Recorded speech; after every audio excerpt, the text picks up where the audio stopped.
And, okay, I'm just about through with this part here. We'll take a little bit of a break. Then you get to 1880. And then now we're getting into our period of time. You have Westcott. Let's see. Yeah. Westcott and Hort. Okay, now this is important because these are the fathers. These are the fathers of the modern translations. Okay? And, you know, like the, and well, one other name probably should be mentioned here too, and that would be, well, I'm just going to stop with that. Westcott and Hort. Let me tell you a little bit about Westcott and Hort. I think it was 1995. The church I pastored in San Diego said, Pastor, we're going to give you a sabbatical. We're going to give you a little time off. And we wanted to have an educational component, and we wanted to have a relaxation component. So I had 2 months. They paid the whole fare, and I was able to get into Princeton, or into Cambridge University for 1 month. And the second month we spent in the Mediterranean area and in Israel. Okay. So now I am sitting in a classroom at Cambridge University in England. And on the wall would be a picture, I forget which one, Westcott or Hort, or both of them, whatever. It was right there in those classrooms, where they introduced their theory that now introduced the whole modern translation movement.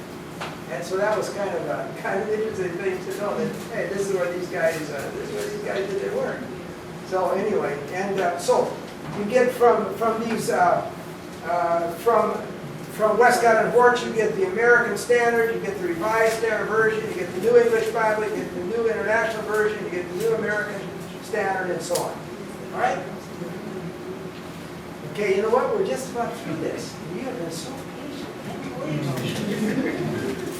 But you know what? I have worked hard to try to make it as clear as I possibly can. I think, you know, I get the feeling you're tracking pretty well. And so I appreciate that. And so we're going to take just a few minutes break and everybody come back and wrap this up. Okay? Yeah, 2 minutes.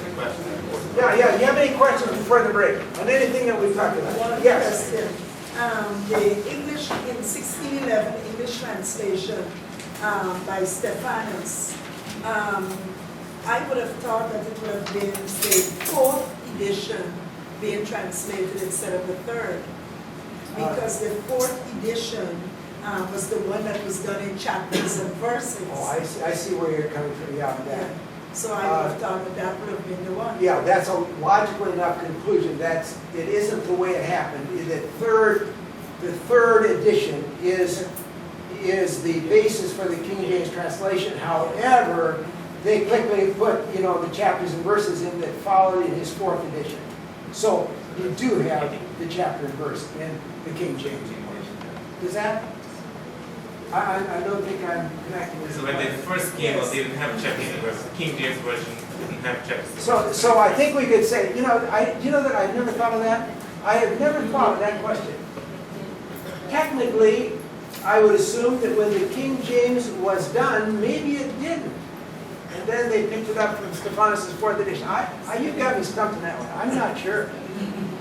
I'm not sure how that worked. Because, see, and nobody's ever asked that question. Since the King James does have chapter and verse, why they must have picked it up from the 4th edition instead of the 3rd. What I'm saying is, we have just a few years gap there.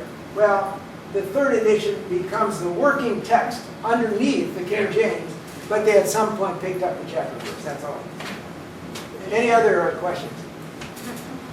I did not. There's one thing I think you'll leave with tonight, and that is you're going to say to yourself, you know what? There's more to the story than just going down to the bookstore and buying a New Testament. Why is it referred to the King James Version? Okay, here's another question. What was that? Explain why it's referred to the King James Version. I would say it once again. Why is it referred to as the King James Version? Oh, because King James, the King of England, commissioned the translation. Yes. Absolutely.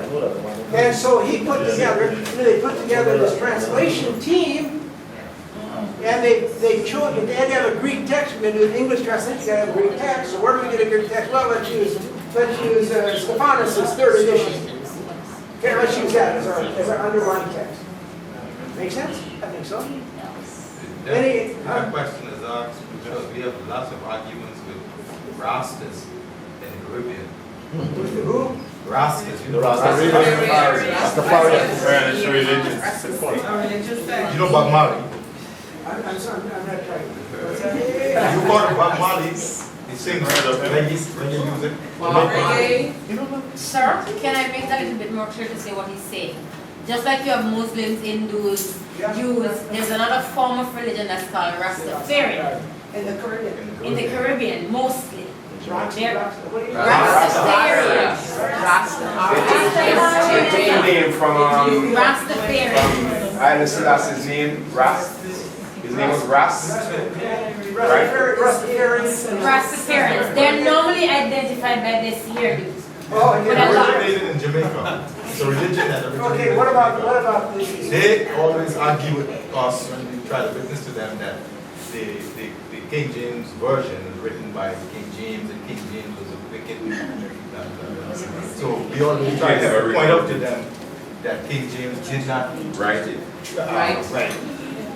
No, he would have commissioned it. He would have commissioned it. Just like,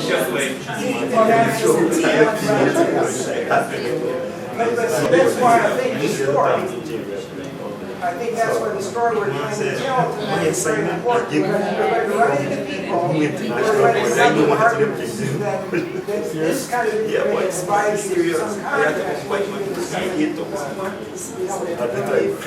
Okay, I'll tell you what, why don't we take just about a 10-minute break, not longer, try to come right back in 10 minutes, and the refreshments back there, and then we'll